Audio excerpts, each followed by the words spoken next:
ખોડપરા વિસ્તારમાં સનસનાટી. દુકાનનું ભાડું માંગવા ગયેલા યુવક પર ભાડૂતનો જીવલેણ હુમલો. જેતપુર શહેરના શાંત ગણાતા ખોડપરા વિસ્તારમાં આજે લોહીના ફુવારા ઉડ્યા છે.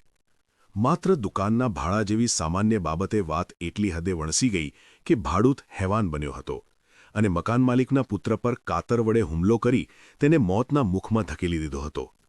સમગ્ર ઘટના જોઈએ તો ખોડપરામાં શંકરના મંદિર પાસે આવેલી દુકાનનું ભાડું લેવા માટે હિતેશ રૈયાણી નામનો યુવક ભાડૂત પાસે ગયો હતો.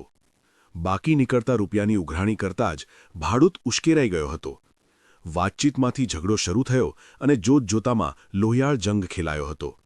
ભાડૂતે પિત્તો ગુમાવીને પહેલા યુવકને શેરડીના સાંટા વડે બેફામ માર માર્યો હતો. આટલેથી મન ન ભરાતા ઉશ્કેરાયેલા શખ્સે પોતાની પાસે રહેલી તીક્ષ્ણ કાતર કાઢી હિતેશના શરીર પર ઉપરાઉપરી ઘા ઝીંકી દીધા હતા. હુમલામાં હિતેશ લોહીલોહાણ હાલતમાં ઢળી પડ્યો હતો. તેને તાત્કાલિક જેતપુરની સરકારી હોસ્પિટલ ખાતે ખસેડવામાં આવ્યો છે, જ્યાં તેની હાલત નાજુક ગણાવવામાં આવી રહી છે. ઘટનાની જાણ થતાં જ જેતપુર સિટી પોલીસનો કાફલો હોસ્પિટલ અને ઘટના સ્થળે દોડી ગયો છે.